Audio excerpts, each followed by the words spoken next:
na nasare ono so aka ho ano so o chechechechire mu nchechire mu chechire mu ye so chechire mu ano chechire so brother afia ba ne na za on chechire ile ogusa o chechechechire bro bro o kamba bro funu bomenti o bro bomenti bi hu bi o no ko su nzo chire ozo chire obi e kafante and is a typical fante o se me chire na tete o yes na wa ya udi asa no aya judi di one is so ka ho na no so wa ba be pm wo if you do full of support and ya ready eba mazaya now captain senior we are boko dey Nyame na adom I believe said nana we are boko azaya dem dey nyamba no so mo dey be kasa nka bazaya mo pa antoro so no an say mo pick two no ma kasa mo pa nto mazaya so ni betun na mabu mudi mazayo nyamba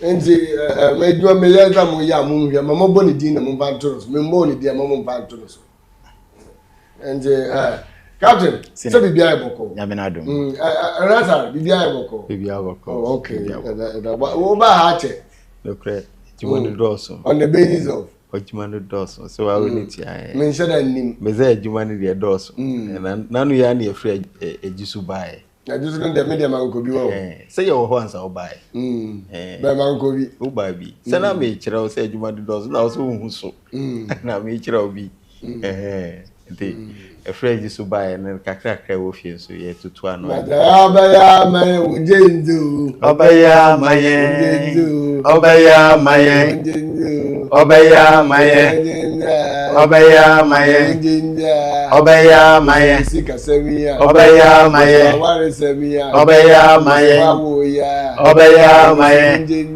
obaya maye obaya maye osawaye bido obaya maye na waye bido this is the one bitiana obaya maye Somafo na waye bido obaya maye na waye bido obaya maye ujenzu obaya maye ujenzu obaya maye sikasemia obaya maye bisasemia obaya maye obaya maye sikasemia obaya maye puntuya obaya maye fidiye obaya maye na waye bido obaya maye na waye bido obaya maye Somafo na waye bido obaya maye na waye bido obaya maye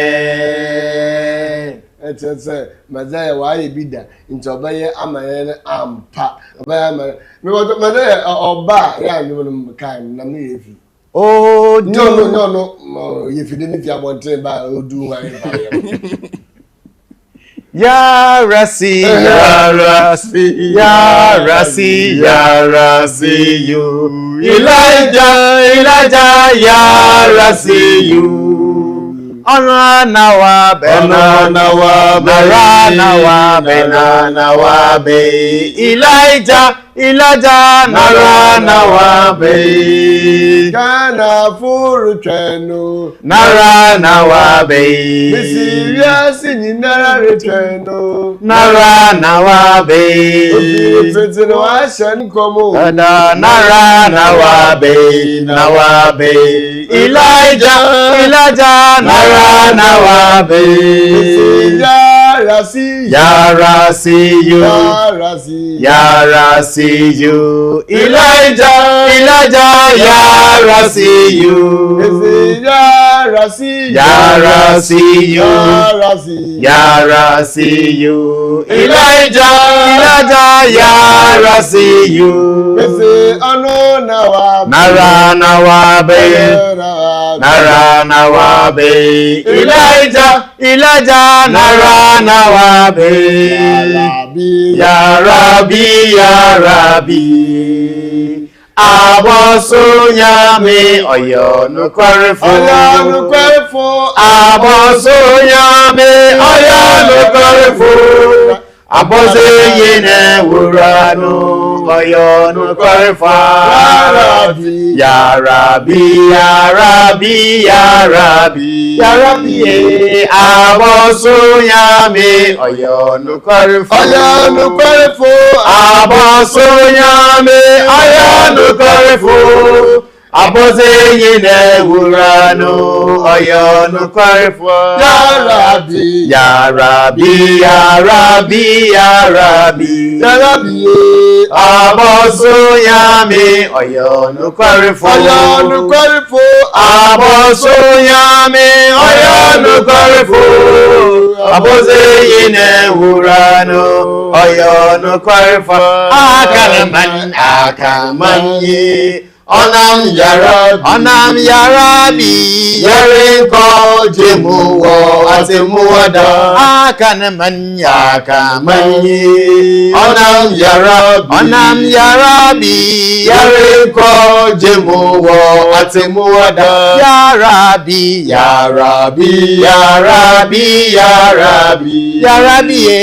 aboso Nyame oyo no kwarifa aboso Nyame oyo no kwarifa aboze yine wurano oyo no kwarifa ti odu yefo kese waba olo ni onya Somafo Oka sama agoma toye dofo ti onya Somafo Zimbia oye huwa soro Zimbia oye huwa ase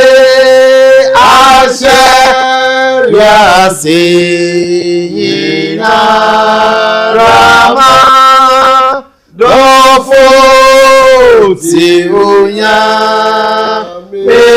Somafo aje we yanke mo de fa ka mo tu anka mo so ejina ho Nibia oye huwa soro Zimbia oye huwa ase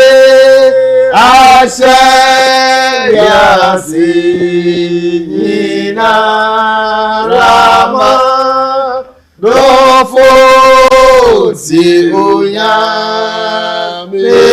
Somafo akana kwentwi neye wawa akana kwentwi neye wawa akana kwentwi neye wawa akana kwentwi neye wawa Nyame Somafo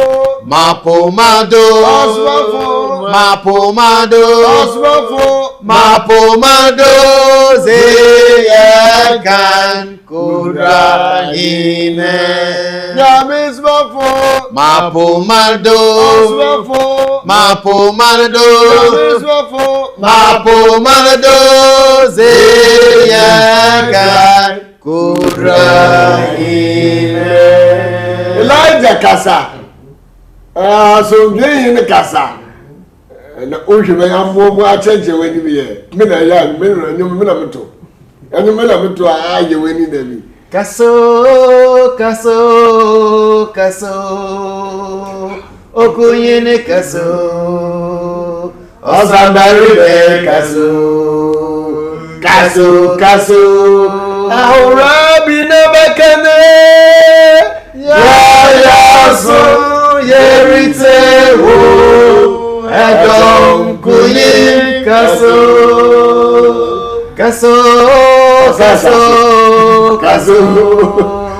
okuyin kaso odobere kaso awo otuna bakane ya so yerite wo Edom kuyin kaso. On kasada Nyame be mo man kasada. Da. On kasada yene tefua mo man kasada. Da. Debiano on kasada. Woman kasada. Nyame ne Somafo. On kasada. Woman kasada. Rabbi ni bana Bo on kasada. Da. Woman kasada. Nyame ne Somafo. On kasada. Da. Woman kasada. Rabbi ni bana Bo on kasada. Da. Woman kasada. na kesi be so fi na party ni tu mo ana na ma bo ejin da won kwa na bo open pa ja so mo ma ba jai no ba na to amo on kasada eni mo sa won ade pa so rezi a ade pa enti mewie ni se mewie ndemi inskomedem data for TV na mo ma mzuo no Kumasifue ye asantimae ye ene die chire enije sem kese a wo ho ne se Messiah naba ode ahoto naba ohaw ni nyina beko senti no asomdwe tuntum som in collaboration with Agenkwa TV ye out of bandage rally walk kese pa afagana ha nyina bodewro se Agenkwa naba enti sorry be hia no ye hyase wo kaso a na ye massive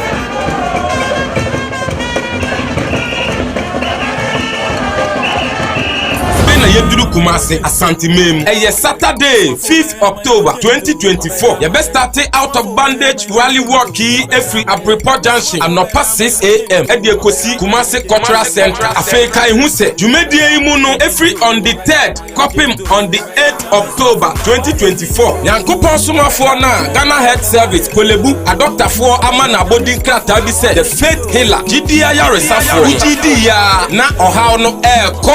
Nyame Somafo ya obetina si wo Kumasi Cultural Center say yemfa ohaw ni nyina mbra eyabrabo masem eyayare emfa wo ne chaache ose wo ba fagidie bra na Nyankopon tumi ade nyina ye. Come and work for peace, come and work for unity, come and work for your salvation, come and work for your healing. Frempini for wa umaturfo iso 0277126308 ana 0543466275 bra na ye nante Asante Memu enkohia Agenkwa no na ye die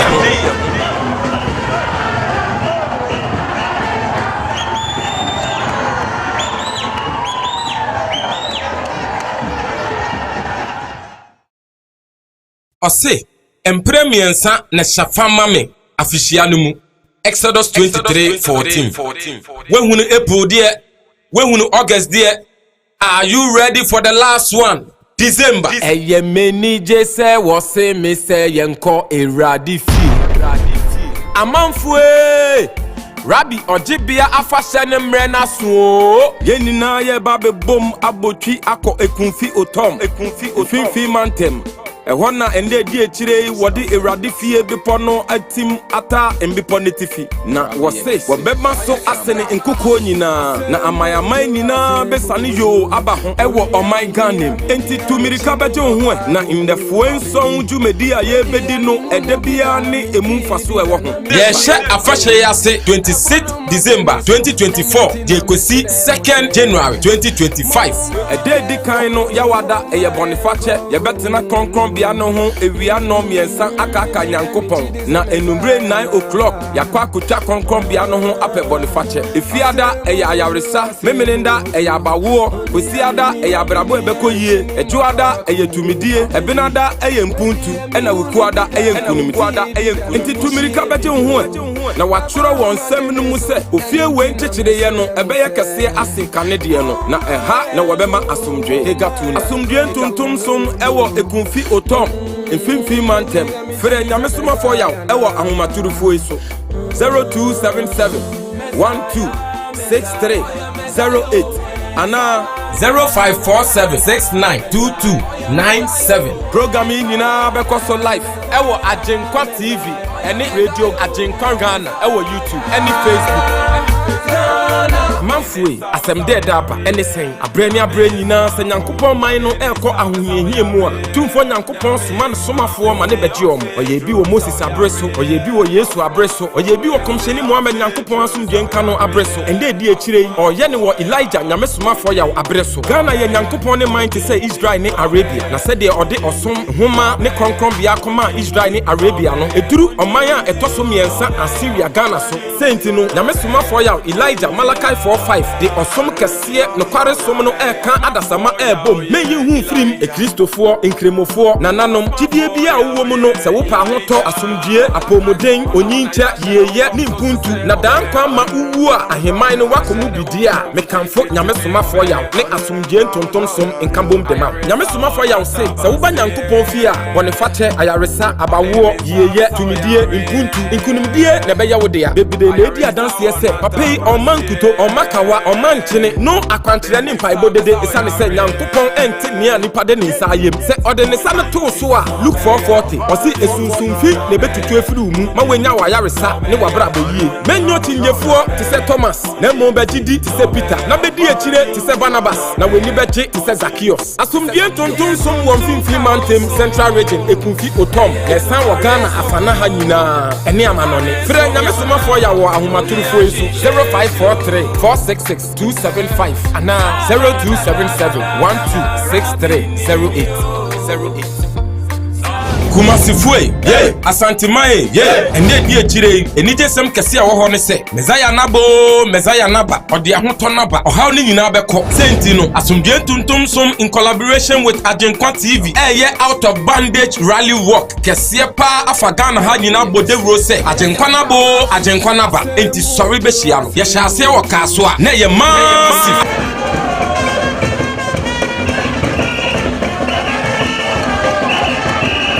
Yeduru Kumasi Asante Mem. Saturday, 5th October 2024. You best start out of bandage rally walk every Apreport Junction and not past 6 a.m. Ediekosi Kumasi Cultural Center. Afeka Ihunse. Jumedie Imuno every on the 3rd. Kopim on the 8th October 2024. Yankopon Somafo na Ghana Health Service Polebu a doctor for Amana Body Krata be said the faith healer. Jidia Yaresafo. Jidia na Ohao no ko. Nyame Somafo ya obetena si wo Kumasi Cultural Center say yemfa ohao ni nyinambra e yabrabo masem e yare emfa wo ne chaache o se wo ba fagidie bra na nyankopon tumi ade nyinaaye. Come and work for peace, come and work for unity, come and work for your salvation, come and work for your healing. Frempeni for wa umaturfo iso 0277 126308 ana 0543 466 275 bra na ye nante Asante Memu enkohia Agenkwano na ye ene kilomi didi na atama odo ma mi didi na atama o sha wa ye den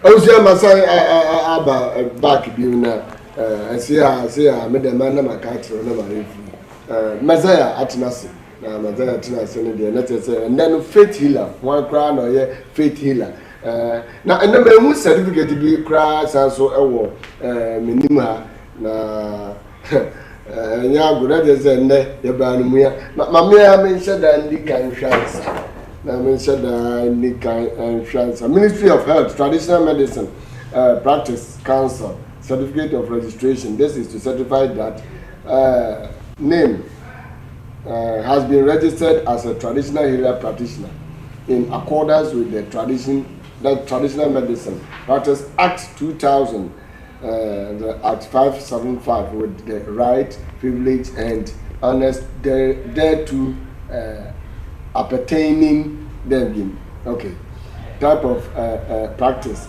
faith healer, issued on the date of 31st day of July 2018. Okay, this is renewable. Madam, I'm more kwaba. Yeah. Na bibia eboko die. Yeah, madam. No body. Na madam bad na come and ebebo prem yo, my better chem kakra. We better say inu. Adwumadi no kwa kwonta asakra. Come for na mo hwe. Mo peke mame. Wa na gina mo peke mame. Aha. Indeed, that is that. That is that. Okay.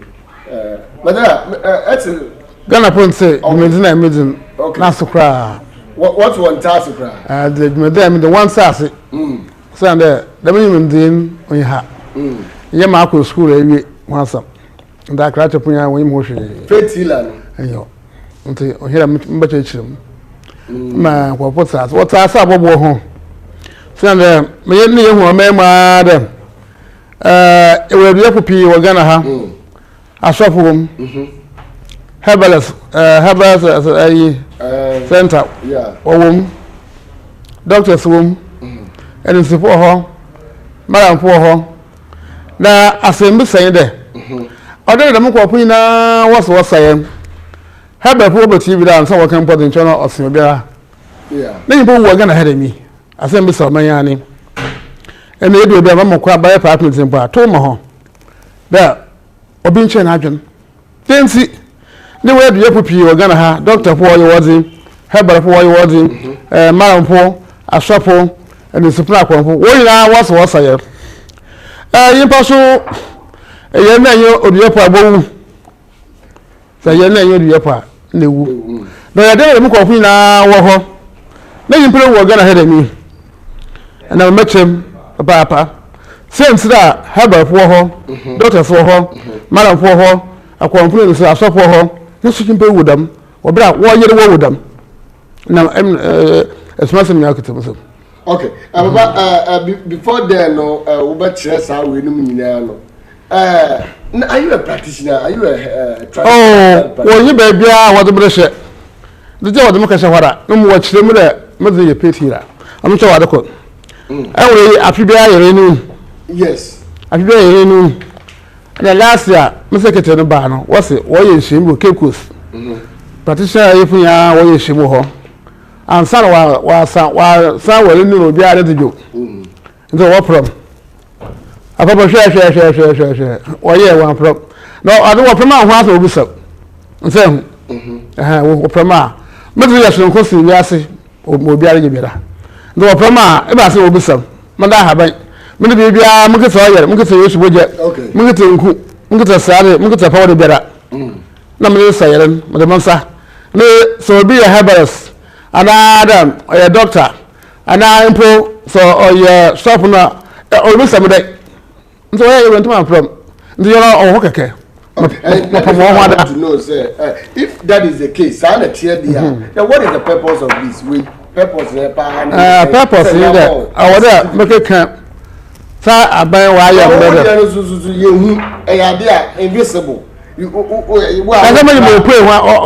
pray hu namdo good but who fa e say heba when before they will add you know that is wo bia wo ton oil bi wo ahan we wo say ahan wo say yade we and I say heba I mean anything pertaining heba na ema yade wo ka sa group we now here is the case wo dey ne dey entisa wo de wo nsu heba wo nsu we na mo wo de ne gidi na wonya wo de gidi na wayarensa na ye de enko ana satrewonsa na wayarensa no enko so ana make sure mo de ma classify bi wi ase mbe wi ase o ye ibi so mbe wi ase ana okubi ha ya nti wo dem keka ho na bi wi ase bia ba mo chechum kakra ba ya mfi enum abase ko na mo apam junction na dama djumedi yasira mmeshu shema masana mdaba todo na wo yabako wase mbia bia masana botodo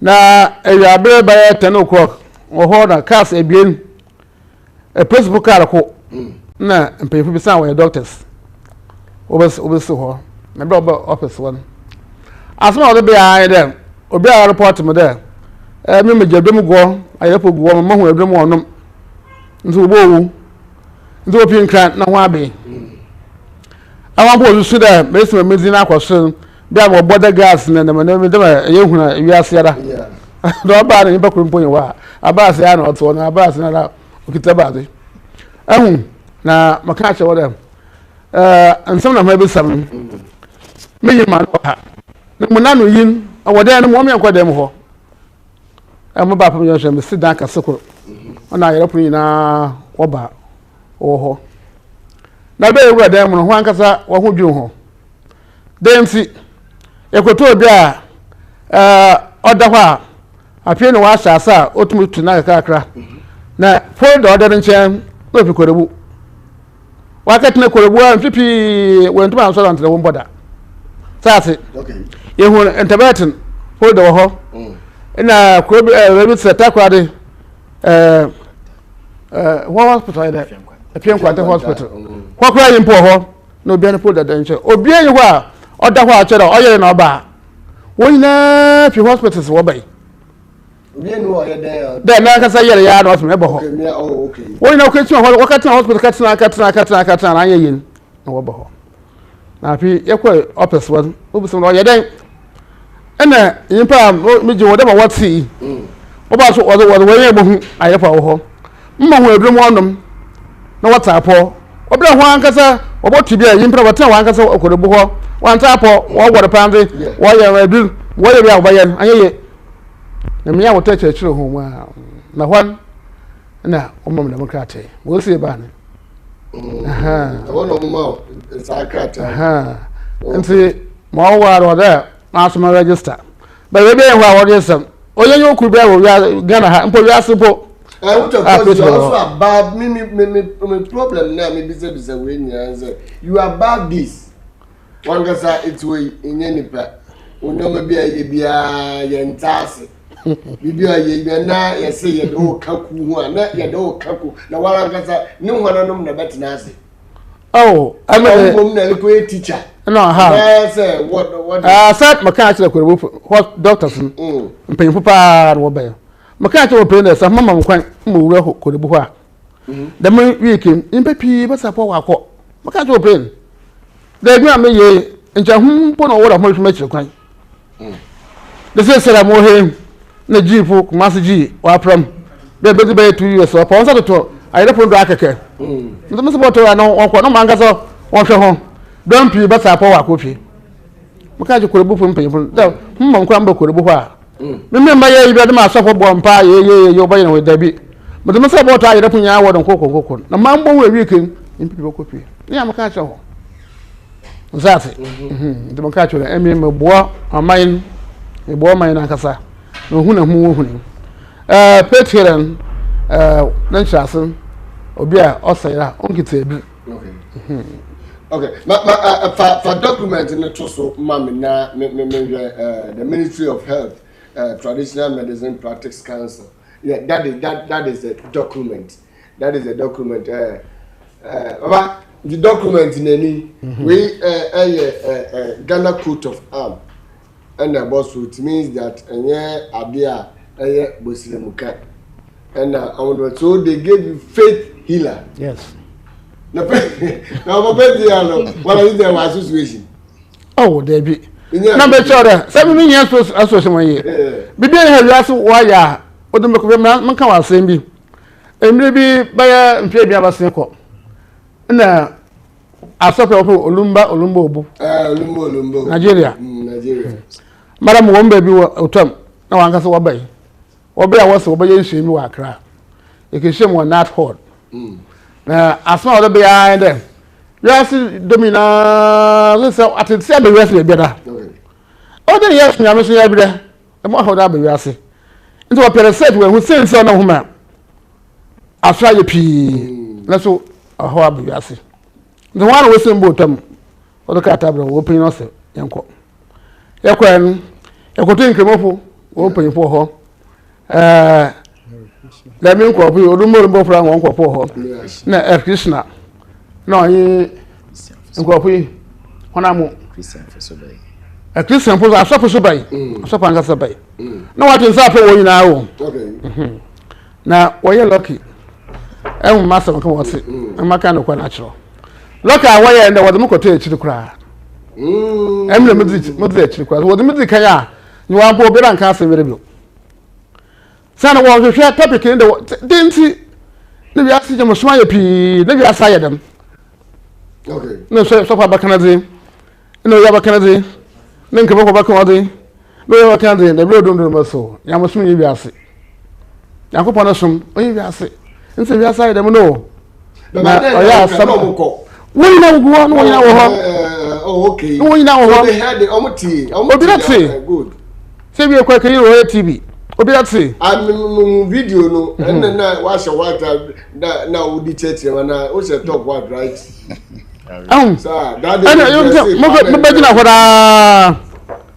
na wana nkasa da mo olumbo fo won ko fo se kwa fo se ba do bo nse mpo mam maka ja me so wi ase mo ya ya me oyim ho hwe nse wi ase da mo no asofo Practitioner asoro da mo olumbo bufio nkremofo Practitioner nkofo ka ho Practitioner na onye nkofo ya wo tayo ho ane ho Christian for Christians no say yellow no yellow yellow career Mina mama yam maka to pe mina mo yan yami wampɛ yami njantu onje nkremosum ntum ogana ha mpo wi ase dem bia ka rebi nko dem bia wo he ka sa se mo maka ni na wo o ka dai maka wona woye no obi ntum kasa papa rebo buere de maka sikiti ndo obi ntum kasa wa hura asa maka ya no kwa o sa de Christian fo nkremopio obi re pe ebi a fanti one thing one view maka mama na so watachim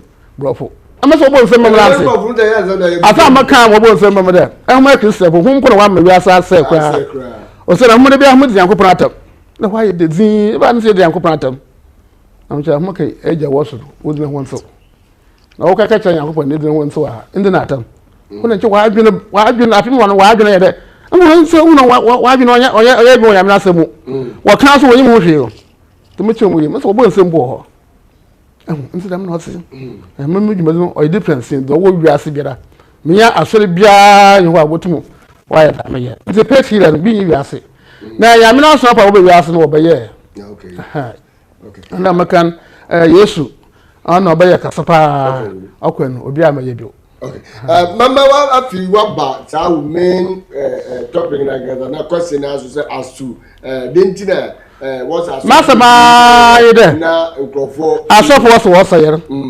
hebefo was yer and the sefo maramfo akwonfo doctors was yer dens na nyimpa wo gana hadam was to mo hono bi ya no okay and no mama yes adwuma na mo na mama nyo na mo na mama unia enso ako and now I think that there was a lot of questions na the issue was not my phone na me charge was so Intimately, later be who say program name and no year and na nkofo bebre had the questions by senka person bisa Messiah questions na eya na sabri go to me there afa 0538 361646 0538 361646 na what they about what they will be a person bisa Messiah bia no that so Mr. Mauli, I don't know. So I'm also sending maybe a testimony be now there. I think I had to look at it in such maybe a AC will be our one. Now, Mashu, Nana, as Rebecca said, the Mania Brena, Mashu, Mashu, the echo. Well, bra, yes, show. I think the guy in Bugoswa or Somunino, Usuinino, na say. Prisia, okay. Now, sir, now there was a lot of questions, sir. Now, Mr. Messiah on that. And you know, me trust say ya, Bibia will be out to the apart from so be there, American. So me America, but Bibia there, Utume at the bar, now Ubisa Messiah, because I know or Sibram put a busiandi, but a while man and busiandi, that's it here. Na se upeso usuade so botumi esuade afi o se ne question do pedo hu de aba de ntia malamfo ho malamfo etitire ho asofo etitire for bishop one apostle and all the fivefold ministry that ye de amu nyina mo ho na asora akase so ho mo se sisa na mo se yare mo bua nkrofo na nimpa ewo haum nimpa ewu na nimpa eko amanim we no question in this if you have answer to it na also what they were doing tell there but be phone lines no na also we to me afre our man na also me ho bia no we to me e de aba say ebia mesomisi DNT, this is my reason na ya hwɛ dia ebetumi aye bebi bia wo bia we asa fa na mu nyina mo hwɛ nimpa bebree na ebegu so mo so ya mo mfra bi na ne mo woka no mo nka na we hu say yes Messiah no or Messiah pa me some of us no ye hu dwuma odi ye hu de wo no mu nti let new people also know na omotumi aba na omobedi chi na etumi aboa yempa so nti Messiah back to you. Okay, Nana, sorry, my uncle.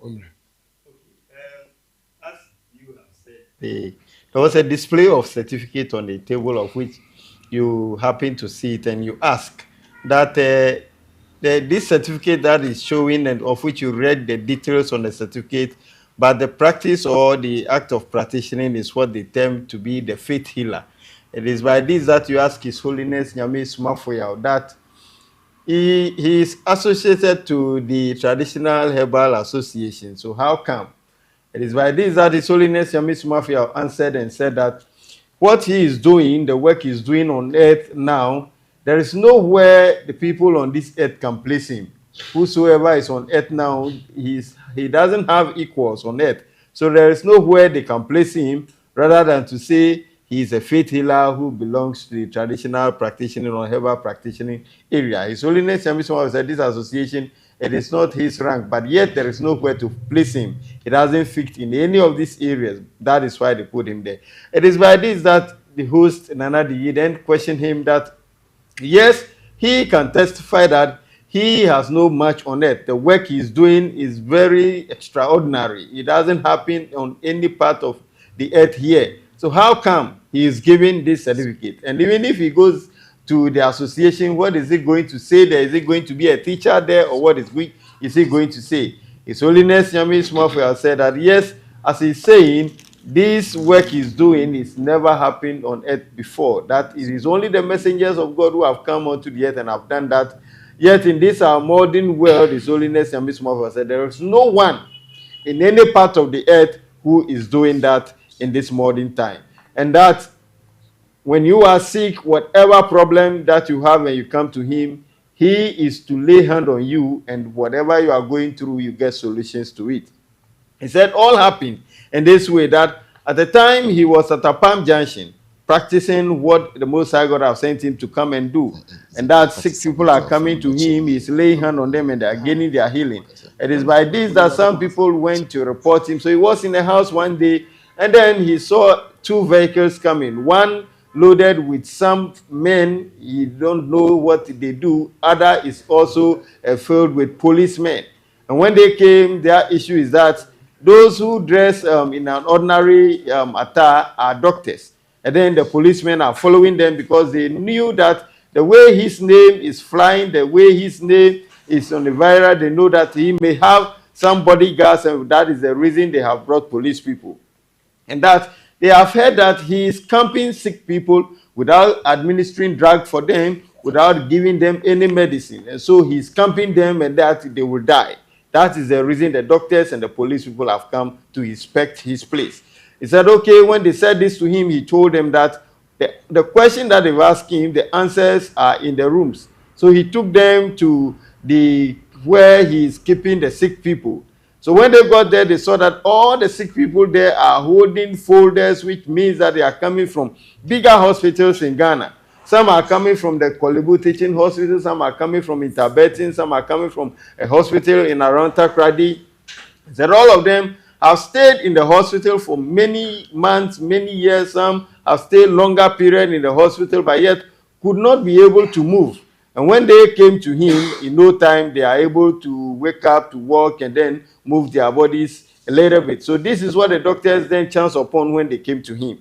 And then after they have inspected all these sick people, he now brought them to his office, and then he told them that, look, all these people have come from the bigger hospital. So why are they there and that they are not gaining their healing? They come here, I'm laying my hand on them, and they are receiving healing. He said, it is by this that the people who came to him said that then we have to register you and add you to the healing associations. And they don't know where to place him because he do not administer drug, he never give a pomade, nor any anointing oil or anything of such kind. And so they don't know where to place him. Rather, to put him in the Traditional Practitioners Association and then give him the title a faith healer. His Holiness Nyame Somafo said that is the reason it's happening this way, that the certificate has been given at a point in time. They said they are going to have a meeting and that they will invite him into the meeting at Cape Coast, but yet they could not because they don't know what really he will come there to say. He said all this is due to the fact that he has no match on earth. What he's doing today is never happening anywhere. Nobody in the entire world is doing that. It is only done by the messengers of God, of which he said, Yeshua whom we call Jesus Christ have come to do greater things as he is also doing today. His Holiness Nyame Somafo continued and said that, as he's saying, there comes a time that some group of worshippers who are called the Olumba Obu people, who are the Brotherhood of the Cross and Star, then said they having some forum at Accra, which they came to invite him. And that their topic or the subject they are discussing is that the world is broken, the world is fractured. They would like to know the solution to it. Why is it that people are worshiping God, people are doing all they are doing, but yet the world is broken? They want to get solution to it. He said they've invited some speakers from the Christian set, from the Islamic religious area, from the Hare Krishnas, and all kind of people they have invited to come and speak and then give them reasons to which the world is in fracture. He said, they have all spoken. He was the last person to speak.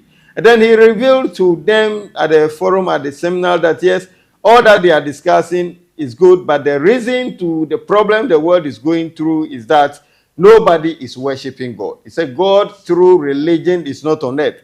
And that is the reason the world is in fracture. That is the reason the world is broken. His Holiness Nyame Somafo said he revealed many things that the world is doing, and that is the reason the problems are befalling the world. He said it's by this that he revealed to them that they do say that our Father who art in heaven, hallowed be your name. His Holiness Nyame Somafo said he revealed to the people who were there that that message, that statement, it is not a proper statement to utter when you are praying to the Most High God. Saying that hallowed be his name, it means that his name is not holy. You are not trying to make the name holy, of which he said it is not to be said by human beings. And that he has given them the right way to say the word. As he said this to them, they were in surprise. Many were amused. They clapped their hands because they now realize that what he is telling them is the truth from all that they have heard. His Holiness Nyame Somafo said, this is the reason the people there are happy to hear from the message he has delivered, because they realize many who have come to speak and are not giving them the truth. He said with him, he always revealed the truth to the world. It is by this that he said he is throwing the question, which will be a challenge, of which he asked the host that if there may be time, he should open the phone lines so that people should call and then share their view on this. That he said that why is it that in Ghana today we have the herbal people who said they are healing with the herbs, we have the fetish, we have the malams, we have the doctors who said they are practicing healing by the modern system. He said they have them. We have the pastors who are all doing what they can, but yet people are dying. People are faced with challenges, sicknesses, ailments here and there. He said, why? He said, this is what he is asking the nation at this time. That the entire world, if we have answers to this, he would beg with the host to open the phone lines so that you call and then share your view. His Holiness Nyame Somafo said, it is he who is the messenger of God, and he holds the secret that he ought to reveal to the entire world. His Holiness Nyame Somafo said, his kind is not on earth, not only in Ghana, but the entire world. His kind is not in any part of the world. That you heal without medicine, you only lay hand on the people and they gain their healing. His Holiness Nyame Somafo said, this is not found anywhere. It is only the messengers of God who come onto the earth and are doing so. He said many of the messengers have come onto the earth who practice that, including Yeshua, whom we call Jesus the Christ, have come to do that. But yet, his is a bit different and greater than that which have come onto the earth before. His Holiness Nyame Somafo said his question is that if you have answered, the phone lines will be open, or you text your message to the line that has been displayed on the screen on WhatsApp or the SMS to tell why the doctors are there, the herbalists are there, the malams, the fetish, and all those who claim to be healing are there, but yet people are faced with sickness, with ailment, people are dying, people are faced with hardship. He said, why? This is the question he asked to the entire world. Okay. I think that question wa minim so bizarre ya no person o trade you empa malambo empa mental simple me simple mental but I will try mom ko madam mom ko wala mu ya ma omono yimpa e bia wa akoma ya ho ya nko oye makoma ya oye makoma ya 100 ite one my doctors in papa pena we could say ammunition ye na what say then one more 100 one my herbal for 100 one man in supply for 100 one man for 100 one madam for 100 obi na akoma ya ya trust me be so sati ya trust me be si ameka sat mase kuma wa yere papa na yan pa nda ya pa akuma nkotin o ma doctors 100 o he ma akuma njai o ma habra 100 o he ma akuma njai asopo marampo ene sepo mo so ma 100 ya hwa mo besi sat me she o sanda enkropo ye tu no tv this time me mpere mo hwa asem po bi kan habra pon o di wa san wo kan nje ko hwe sam kase Safi. One more 100. Then she is shim, baby. Now obi an hwede do monsapo. O sam the monsa to do. So come on or your 10 minutes prepare or what are day. E hu ro ko pom. This same 100 by 2 hours or obi to make na come na jana ya. Na doctor pa. Haba puna. Madam puna, asapuna, nzipuna kwa puna. Anwe mi bi se kaya you can so GTV 2011 na maka say sunsunfi na mapon hopi mel mo bia afi mapre en sepon ma woda hata ya adwuma meka na ma ye won en so papa e be sebna ba so no meka en so papa na hede na mkono en so papa na en so pa woda hata ya adwuma adu bi enka ho sunsun asem bi enka ho awon en so papa meka tro on che kwa gana po de wo hu habara fu pi waje adwuma ye o se pi o ke jendu na woda hata na je woda ye adwuma okay na den nyina wo se wo twede me kwa ujematum woda sande o bira bokora bokon be me bosum basa wo ye be ya aka ya bwansa be sate mekan maka mai wo so papa yin de ita hata de be ye adwuma wo bira bosum bi enka ho sunsun se bi enka ho o se yankopon na kasa o ba hata on pansa ye no man quotation Ezekiel chapter 47 verse number 12 na esutin no kondo afa na dua biara o ma ezban be firi ho na haban rompo na baso rensa oboso aba fofor bosum mpempem nyina osende na esufi konkron bia hopem na babaye ezban na haban aye edu enti da ma ye se de bia wo beta radio da yi da quotation we yi enti wo hu da no wo yo yeyem afi we ke ja abosom no wo sa quotation ka o ya kan block na mu ene wo ye dan wo ze ye adwuma no o ya ho sampa ya ko bono ba hata wo ze sayen na yan no san ho ya pi on tum sa ya ba bira o kan pa o je no matete den ya meken wa wanyi mo hwe o je no matete den na hata sa dam na yankopon ya ya bo nyina sam tudo ata bia yi ase ha pande bia aduru bia yi ase doctor bia agropo abipo o so onyima aduru a ogina ya bo gina na sam tudo botuma da bi yi ho ensi bi ho nya no aya na dam no mas na ngeza class ya ntase enso won sa no wa wasri bi ara so pa do ko so onyima azna o wa no do ya juma onyima no ma sase aha onyima no ma besi da na kan bro from Ezekiel chapter 47 verse number 12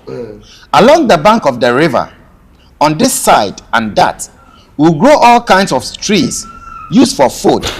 Their leaves will not winter and their fruits will not fail, They will bear fruit every month because their waters flows from the sanctuary. Their fruit will be for food and their leaves for medicine. Okay. Is it the same as Yendi?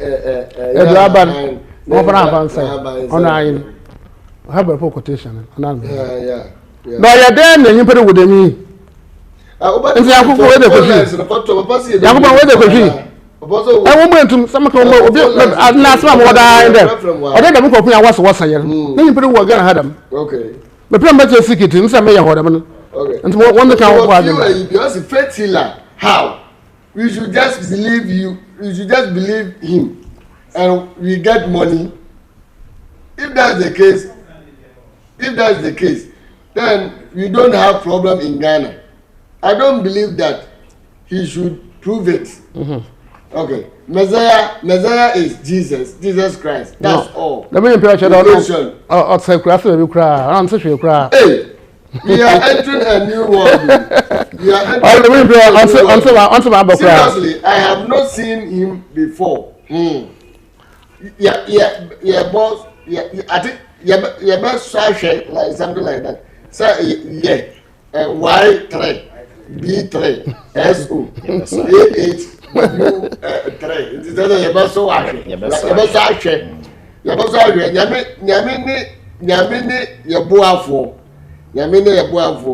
Grace Ejumako. Okay.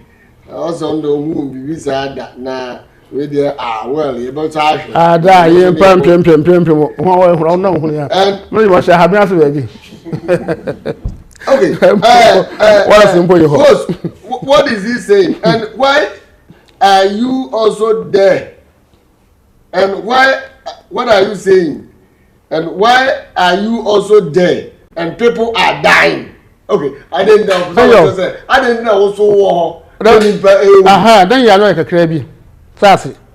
So the more have by a punani, a shuffle, then it's a snap on Punazi, Doctor Pumbo whole ye. The man could you feel you are. You have been a you pay your pee over Sassy. Okay, over some young. The monk will be no relative that in question some of that weapon.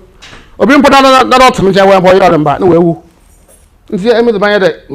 You put your own Baba. No, the Musa to the WhatsApp. Not on my head. Say, maybe now to the mother that we intend to say word now make 1 7. That's it. That's all listen. Near and million. And you put one bar.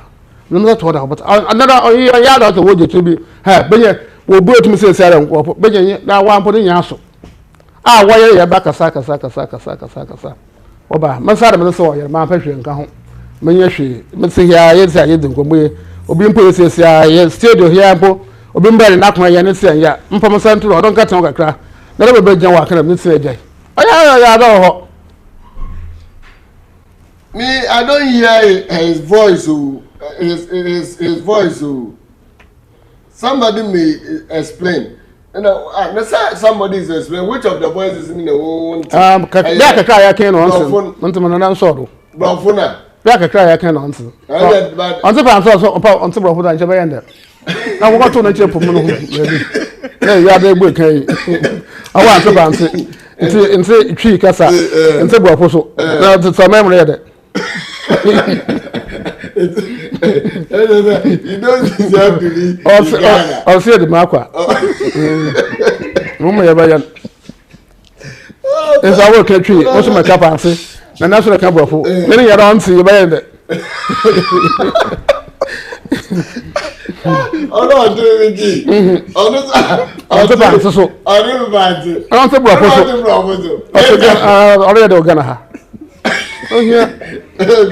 Okay. Listen, I think that one day the country I got you. Some of we were well was the fancy. Jesus is so engineer. Consider that. That is just by the way. But I think that minimum the I want to know. If you go to that table, go. I'm sorry. I'm just a and I the man will be a video. That is how. Anyway, it can be that because no could go also find some a more urge into. As we don't for the papa, Murphy, papa. Mujina so just 24/7 yes I'm good too. In fact I some to do for moyadi. We are papa bad there mundi papa wa gro kra. Mundi. Obi a send message na ayira de den. Ayira de den.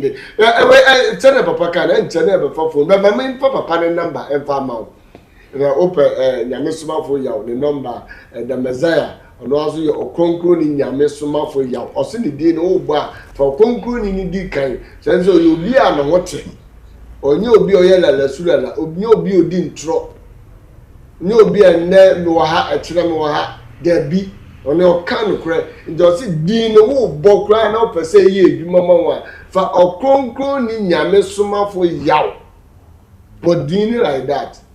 So why boss adina bo say what bodin you would deem and you would deem you will be deemed there you born a quack to send a nasa you born a quack now a Ɔkrɔnkrɔnyi Nyame Somafo there oh boy 1 month drink oh boy we need the papa the film then a nasa there quack oh boy 1 month quack and the chrome iron for now mobile bob and I'm going to see PCP or do and Nyame Somafo do it there.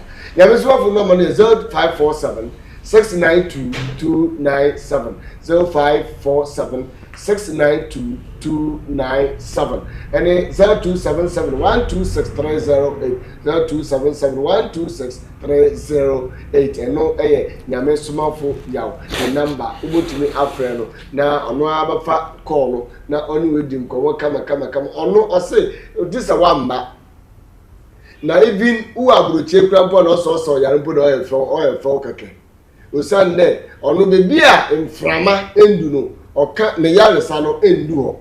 So looking at bebi a mframa su du de let's say the whole world mframa du bebi a enti okasa me ka kire otumi edi ekire na asem etofo mu a enye adwuma ye enti with that no no baka bia bebi a wo bia no it has to work.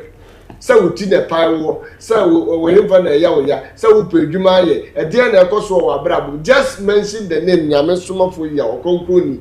Now, what the no get you say, oh, co, I didn't obey you, we are, oh, echo, oko, nine, na yariano, echo. Na yariano, echo, in the Bomodia, Naban, and they do the one as a friend, na one no and return co 0547 692 297 057 692 297 0277 126308 and also an a good screen name and check na oba kumase abaye kumase reality chinchi end up from gra only 10 Nyame Somafo Yawoh eba kumase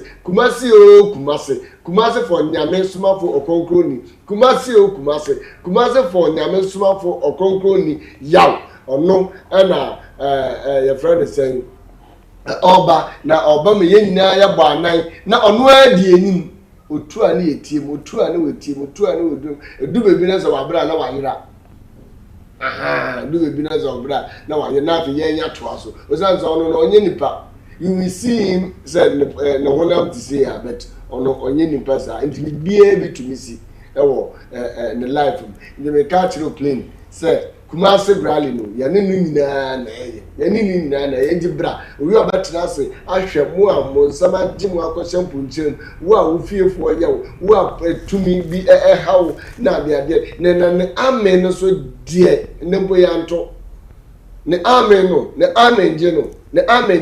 and no die don't try cry. Somebody said say Nyame Somafo should prove it. Now mama video bi na wa video no wa wo hwa na we say yeah sa video no video a edimu ntintima pa na obi ka sem bi e program dwo wa mentase unsam ohia no miso o say your friend is saying now idi amimi boy the name I'm mentioning is not the same name I've shown on television. I think that he's talking about the certificate, you know. Say what the name I am mentioning, no, is not the name and more see them. My ID card. Oh yeah, it's it's a million. That's it. Okay. I'm conquering your notion up a pina or about out. Okay. My song up a debut in the Navy. Okay. Okay. And I don't know what you know more. Near now, Brabona, you are thinking of name. I don't know the way empowerment was in Trasimbo. And you are thinking of that is that. But what did they share? Oh, Kumasi. I don't know if you were, hey, December conference. Hey, last conference. Now, December, wait, dear. This August conference was massive. Na December they buy massively and I just had a vocabulary for what you want to know. I buy massively and I really have your way. December day and the Nazar say I buy massively. Now before August it was massive. In the Nazar say who be massive but who come massively. This December conference na Nazar no kind of for say nyene say tautology anyamia na Nazar say e massively but what dey na December ba na be share me but you prepare sa video no ma me person me prove ni pa no me ntia Nyame Somafo oposo hu de sabi o city a me so mama na hu sabi a o city Nyame Somafo young corner will prepare video na on sorry kaka na iya ka sa chan na ma kura aba second one aba okay second one no mai okay ne ya ka sa chari o pese chari le ba pan camera ba okay young kwe okay so His Holiness Nyame Somafo ya indeed teaching is given. He mentioned that as the doctors and the police have come to visit him by giving him the certificate, he challenged them that if really they want to see proper healing, they should one time invite him to the bigger hospitals. And when he comes, he will only lay hand on the sick people. And in no time, many of the sick ones who are on admission will be discharged to go home. This is why this that he continued to explain to us that all that he's doing today that we are hearing, there is no light on this earth, or there is nobody on the earth that can be matched to him. And that what the challenge he has thrown to the earth or to the people at this time, that why is it that we have the herbal people practicing, we have the fetish, we have the malams, we have the pastors, we have the doctors, but yet people are dying, people are going through troubles, sicknesses, diseases here and there. Why is it so? He said the fact is that His Holiness Nyame Somafo has said that this is because we do not get the proper meaning to it. If I did that, the host then read a text that came to him that the person is asking that why is he also here on earth, but yet people are also going through such problems. His Holiness Nyame Somafo has said the answer is very simple, that he lay hand on the people and they gain their healing. Every sick person, everyone who is going through troubles in life, when you come, he only lay hand on you and you gain your healing. But yet people are not coming to him because the doctors, he said with the doctors, if they are even practicing, it is okay. But the herbal people, the pastors, the malams, the fetish, he said they are deceiving the people of this earth with so many teachings that they are giving. And that is the reason many are refusing to come to him to receive healing. He said, had it not been the practices of the herbal people, the pastors, the malams, and all that they are saying to the people, as he has come and is laying hand on people, many who are going through troubles would have come in a queue that he will be laying hand on them and they will be receiving their healings. But it is because of these false teachings that they have given to the world that things are happening this way. But yet he has come, and when you are in trouble and you come to him, he lay hand on you and you receive your healing. By this that he allowed the scripture to be read to us, of which he explained that they do say that, he said the scripture mentioned that the crops or the plants that are on earth, their fruit, their seed will bear fruit of which man will consume or man will feed, and then their leaves will be used to heal sicknesses on earth. But His Holiness Nyame Somafo has said that the Most High God have made the plants that we eat their fruits, and then their leaves we use them, or their herbs we use them to cure ourselves. But yet he said the only sicknesses and ailments that the herbs can cure are those that are based on the strength of which he mentioned as the number 30. He said any sickness that is above such number, herbs cannot cure them. And that His Holiness Nyame Somafo said, if you are attacked by any disease, any ailment, any trouble in life that is about 7 days, His Holiness Nyame Somafo said, nothing on this earth, no herbs, no drug that will come from the hospitals, from the doctors that can cure you, unless you come into contact with him and he lay hand on you. His Holiness Nyame Somafo said, many are not coming to him because of this deceit that the malam, the fetish, the pastors are giving to us. That is the reason people are hearing about him, but they are not coming to receive their healing. His Holiness Nyame Somafo will continue to throw the challenge. He said that if really they want to see the real him and the power that the Most High God have descended onto the earth now, people of this earth, the people of Ghana, the leaders, should organize this, that they give the herbal practitioners 100 of heart patients, people who are suffering cardiac problem or heart problems, 100 to the herbalist, 100 to the malams, 100 to him, then 100 to the doctors. Then they should allow them and ask them that they should solve the problem, grant healing to these sick people.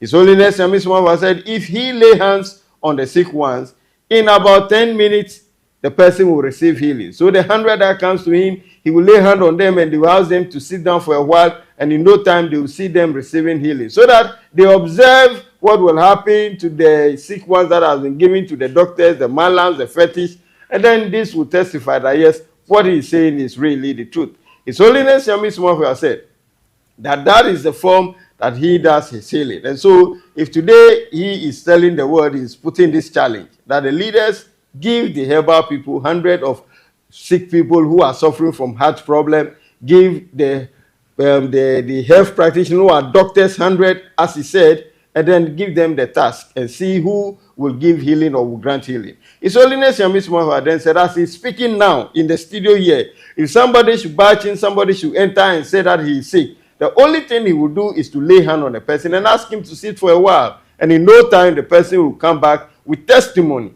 that he has received his healing or she has received her healing. His Holiness Nyame Somafo, this is what the world have not seen before, and that is what he has brought onto the earth. It is by this that the host then said that yes, as His Holiness Nyame Somafo is speaking, yes, he is the power that has descended onto the earth, the power that is beyond all powers. And as he's saying, somebody tested him a message that is saying that the name on the certificate that has been displayed is not the name he is mentioning. As in Akan language, you say, Ɔkrɔnkrɔnyi Nyame Somafo Yawoh. His Holiness Nyame Somafo Yawoh has been said, a person is challenging the certificate name. His Holiness Nyame Somafo said that by then, the ID that is holding as the nation, the laws of the nation demands, is bearing the name Yawoh, and that is why you see Yawoh on the certificate. But the name His Holiness Nyame Somafo Yawoh is heavenly ordained, and it came not so long. His Holiness Nyame Somafo is all is there. That is his real name, the powered name that has been descended from the heavens. And that's what you see, that your posing challenge is not really the problem. Your problem is that what you are going through, bring it to him. And as he said, he is the messenger of God who will grant you the healing, who will grant you the comfort as you're looking for. The host then also mentioned that just on the 3rd of October, right? On the 3rd of October, there will be a mega program at Kumasi, which is termed the Rally Walk at Kumasi, which will begin on the 3rd of October. The Rally Walk itself will happen on the 5th of October. And His Holiness Nyame Somafo will be in Kumasi from the 3rd of October to the 8th of October. And that he will be waiting for everyone who is sick, everyone who is going through problem, everyone who is worried, to come to him, to meet with him at the cultural center in Kumasi and receive his healing. It is also by this that he said that last August conference, it was massive. But the one that is coming to happen in December, he could not get an adjective to describe it. He said it's going to be a supermassive. And that if you really want to see the power of God at work on earth at this end of days, try and be there, December 26th, at the holy grounds in the Kofi top. And you yourself will see. He said a video should be prepared, which will be shown to you, those who are doubting the power that he is talking about. He will give an video evidence to you. All right, so the video evidence will go. Now, video evidence, no, the person who very good, your money. Nyame Somafo jo maso ampa se wojo ohoma wojo maso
Amen. Amen.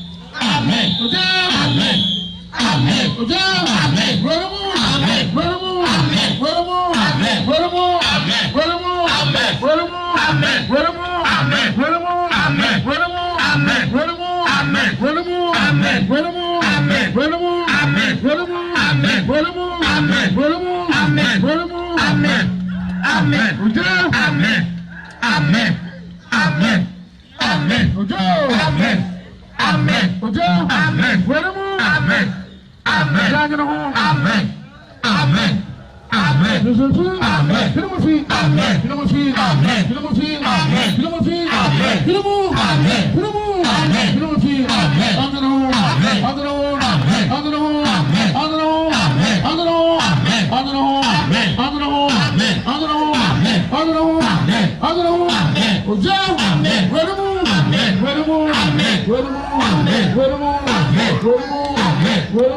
say Nyame Somafo ye na dwuma I say amen amen amen za no bi adanse esie no adanse esie no na the ye ntumi mbo but I work out I more work out na ye na ma we ade me the picture bi obi asend picture bi from outside na or the a message be eka ho na I want to say momfa sa picture no nto so na as the picture no da so na me read the other can ho yeah so sometimes are very intimate to me that is it okay picture we be they are sending from outside this year now say asumju nana didi chere mama na message yes Abraham can carry no send message nana didi above are pictures of my daughter's back. She has something called torticollis. If that is how it is mentioned, it's how they born. It's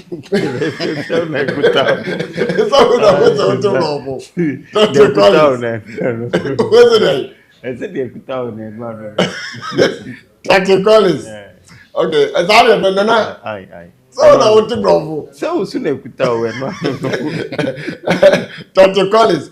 When she was about 3 months, she had physical therapy and was healed before she turned a year old. However, in her early teens, her spinal cord started turning towards the side instead of it being straight. Doctors said she was going to need surgery if it doesn't straighten by itself. With the mighty power of Ɔkrɔnkrɔnyi Nyame Somafo Yawoh, her spinal cord has straightened without her going to Ghana to see Messiah. She's 16 years now and her back is straightened almost fully.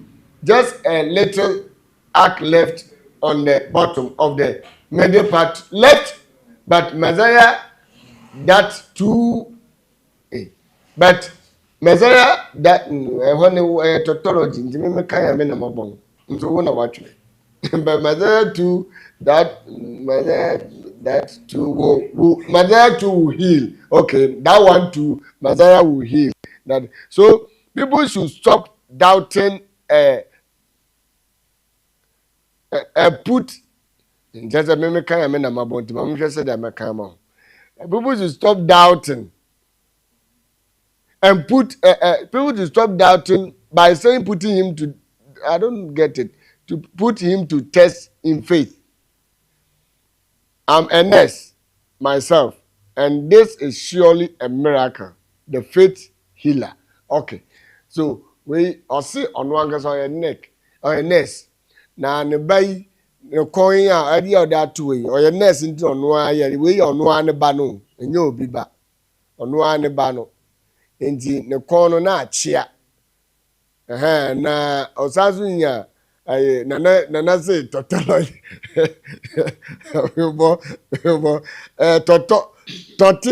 torticollis nana na kaza me mo sa sare ebono torticollis na that torticollis no me tiasi nti una we your voice mami na me tiasi a ekebe buami nti say nana nimpa no ode aba ne kon atie sei na ne kon aye straight sisi a bia aye kama sisi akola no 16 years o say anka we hia Ɔkrɔnkrɔnyi Nyame Somafo a anka onim kra nti no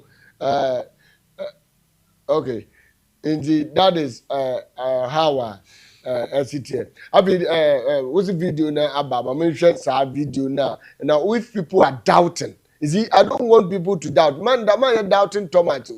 Man, you're doubting Thomas at all. As I say, you can't say Obi or Tumia. You need the Ayaka. You need the Ayaka. You know, people say, some catch our inquiry. We are not here. Say, Obi, not they been today, but JB. No. If the person is real or you're real, and Messiah, dear. Ono anti na omudidi na ama no feel so Ɔkrɔnkrɔnyi Nyame Somafo Yawoh so Ɔkrɔnkrɔnyi na wo ye krojen Ede mami hwɛ video no na memra. Kasa myo. Kasa myo kwai. Kasa wasa me de. Ana o bade. Wo ya bosom. Mami wa ya dai. Wa ya dai. Mami wa ya dai. What's my fear? Come here. Comment c'est moi ça mon nom là c'est. On va aller pied. Come here. Ça va pied. What's my bosom? Where bosom? There bosom. C'est quoi? OK. Amen. Amen. Amen. Amen.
Me pessoa só mas da vida lá leva. Olha você olha. Olha. Amraia dai. O ser o moço. Mas vai aí dai. Passando sério live. Espera sério café. Espera. Ya mama na chebu. Wasi. Como deu pai? Mama na chebu. Deu pai. Amen. Amen.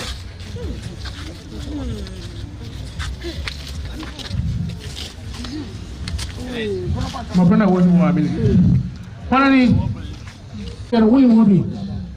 Mapenda wewe mudi. Wewe mudi. Na wewe ndiye. Wala sawa ndiye. Mami wewe mudi. Wewe mami ne kula. Na wasa bele. Mike. Ora epia sema pala. Ah, mpa kuna wewe masa. Ye? Kuna wewe mpanza. Kama pia kudusu asa basi. Abano kwa hiyo. Abano bro. Ah, brama ni ja.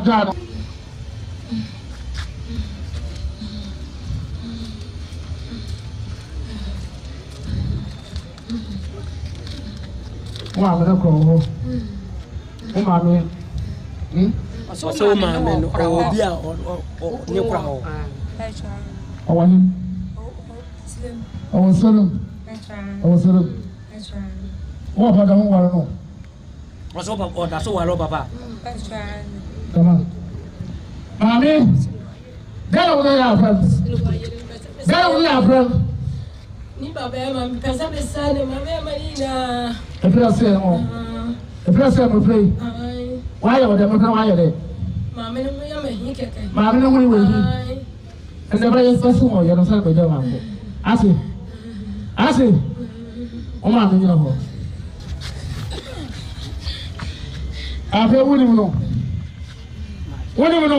Dala wala ya. Dala wala ya. Apo atare. Na ba de. Matade. Na dai. Pesa me do ma ko bia. De wa ko me bia. Di bia do ya wo de ni. Bia ya boso. Do ma ko dai bia. Bia ya boso ma. Aya dai. Aya bia. Ah. Na bia na da aya ko da na da. Bia na mama. Bia na mama.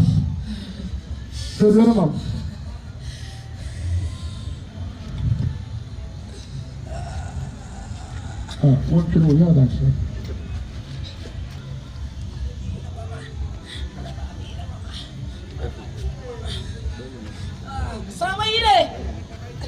Sabayire.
So no no ka yam ka. So no am. About you fuck. How many was I coming? The phone be is our have we are going to consider it like that. I said, I be your baby. Be your baby.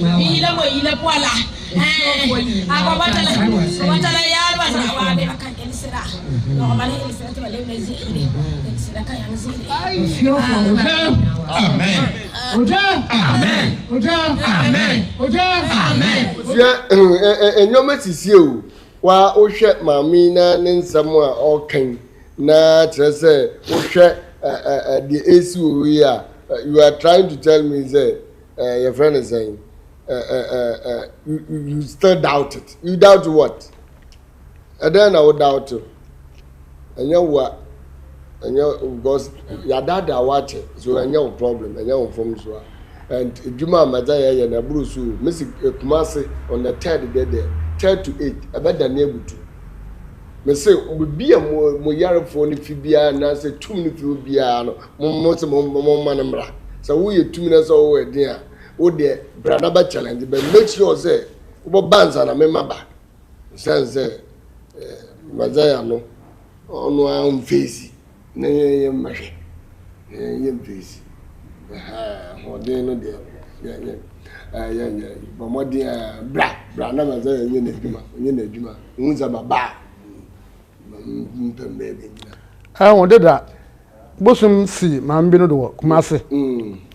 No 1 week. What did I mean was not back Bodu top? Now, according to Bosom, no, I say, no, my make I didn't want to hold. My men, into my not the number now one. Okay. Into the year. Now, what can I put? Sassy, and why you pretty, what you're ripping at Samba? We've been for water.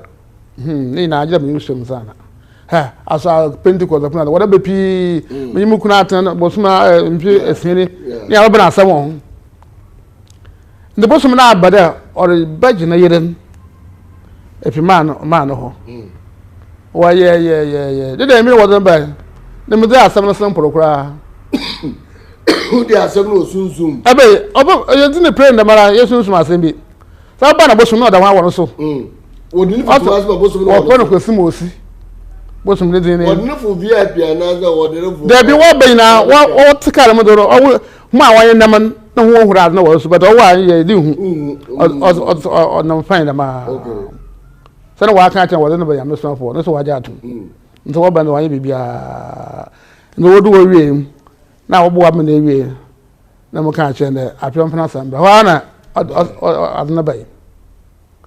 Na enyama o cheda adanjo o de baye ne kunun na we do me be se na waye ntoma o kan ada o baje mpata obo ndemo o kan ada osun odwan snap akoko fugu ayewa o na otamapo kradopo ndemo o kan akobaye nai Eyi dem no mazaya bi ntwa no sa wa bobbo sa nyoma aponchin wan odwan ne wan ni nyina afim na wo so aye osu ni pei dem no me baji na ye na mentasi Ede maka achende baby edreze enweda were ehude de ma ndema ake be medu onye adwuma okay na so ojetum no mama uske ayem pata na eja na amen mo waworen no tase yikura ma asen achende dizem omra omra de mmenske nzo wata asoko nza dizem eshi de baba mo ba jina pata zo wow ohine sore mo na na the man you know when you wash it and ntwi wansa no we asem wo wirum na wo abem waka sase na wo baba na wa kare wo yemi da ban ntwi be na wa ya ba defo we sunsum sase sunsum asmo so wo be pray na o ho ba kana asmo na yi wa ntwi ne wo so sunsum ntwi na obi bo obi na wa I want to them not say and the bushman o ba me ra ba me za asem deda nse wontem ma pe oja oba no ozema ne ko anze emi na me ja wakwa wonko ana pe a mo friend no say brama chere deda wakware odu pia na osan bebio no so Nyame Somafo akensi na me ko me bebio okay me be so okọ nda de chide am bebio na na yin we fi Kumasi do bebio din na go ho na e jisma e jetwa kwa hin e papa 25,000 awu go so me mu obi en wa pa asam ambo obi ade nasam de da mo ho abrofo bi de kwota baba bi na wa pai wo kwere wo ya abrofo anan na odu ko yipa ko boyi ko tin onye ntum na water bad ni magana for ye ntina wo bre no awon abrofo wonyim sunsun asem se ayebefo ono do wo ehu da bibi wo bando na tun betiro